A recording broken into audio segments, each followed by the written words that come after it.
Tole je pa lepo presenečenje. Tukaj imamo tako lep razgled. Sem v okolici Ljubljane, pa čisto nič ne deluje, ker je zelo v naravi. In vam moram pokazati, kakšen razgled ima tale naš kubi izdelek. Tole je kubi pergola, zelo minimalistična, čisto odštekana. En del ima streho, en del je čisto odprt, odkrit. In tole se mi zdi, da je perfect place za najlepše romantične trenutke. V naravi, dobesedno. Skratka, posebnost, tako kot ste že opazili, en del ima streho, en del jo pa nima. In dejansko je to zato, ker streho rabimo samo takrat, kadar dežuje, drugače je bila pa želja pustiti čim bolj odprt prostor, zato da diha, pa stebre v bistvu pomakniti stran od terase, da jih pač nimamo tukaj na sredini. In en lušten detalj je zdaj nastal tudi s temi dekorativnimi lučkami, ki pa imajo v bistvu kot nek mostiček, tukaj izgledajo pol, ki je to postavljeno. In na tej strani recimo smo dali dekorativne letvice, zato ker tudi ni najlepše za videti na drugi strani, no. In tudi zato, ker se majčkeno vidi iz ceste, pa smo s tem uspeli omejiti poglede. Na tej strani, bom pa kamero pol obrnil, je pa gozdiček.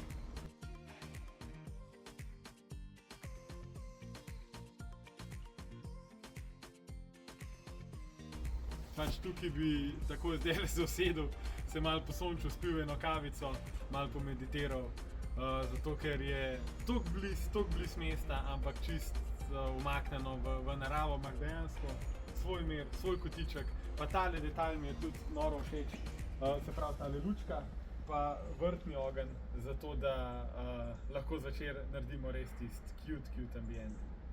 Kakorkoli, tole je pergola, ki smo jo letos dostavili naši stranki in je bila prav poseben izziv, zato ker, kot vidite, je ločen element od hiše. Čeprav je postavljena ob hišo, je v bistvu samostojna stvar. In če je samostojna stvar, v bistvu postane to kot nek osrednji del vrta, okrog katerega se potem tudi dela ostala dekoracija, tako kot vidite, je tukaj ful lepo se zaraslo tudi zelenje, tale pompoška trava in ostalo. In zato, da je to sploh mogoče, smo tudi tukaj naredili en del brez strehe. In smo tele zajle tukaj gor dali dekorativno, toliko da pa le prostor ni prazen. Stebri so pa potem čist na koncu, tako da je nekako ena taka polna celota obdana praktično z naravo, z zelenjem, kljub temu, da smo v urbanem naselju, kjer smo obdani s hišami stanovanjskimi z vseh strani, je tole prav en tak mali naravni raj sredi mesta. Tale pergola ima macesnov strop, lahko damo tudi izometa, ampak tudi tale macesnov, glede na ambient vrta, tukaj čisto lušten paše, kljub temu tudi, da je macesen edini leseni element na tem vrtu. Za predstavo samo toliko, ker me dostikrat sprašujete, koliko rabim veliko pergolo, koliko rabim prostora. Tale del, pokrit, kjer imamo mizo pa stole, je dimenzije 5x4 metre.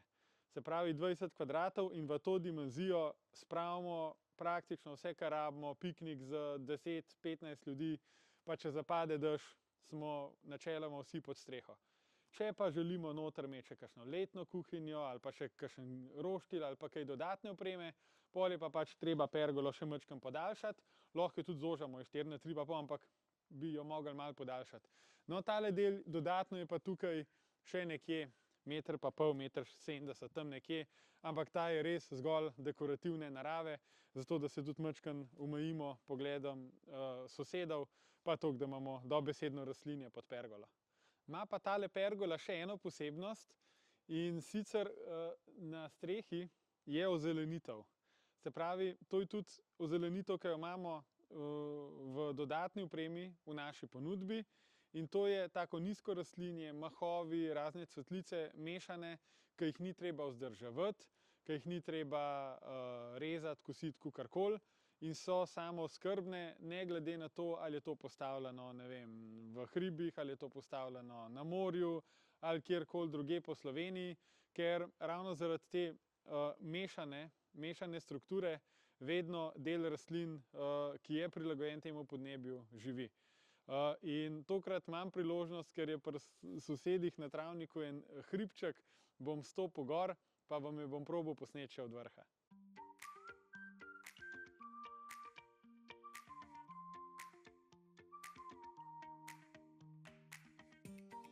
Ja, če sem najdel svoj kotiček pod zvezdami, v tole krtino se bom naselil, pa se vidimo čez 2 tedna. Ajde!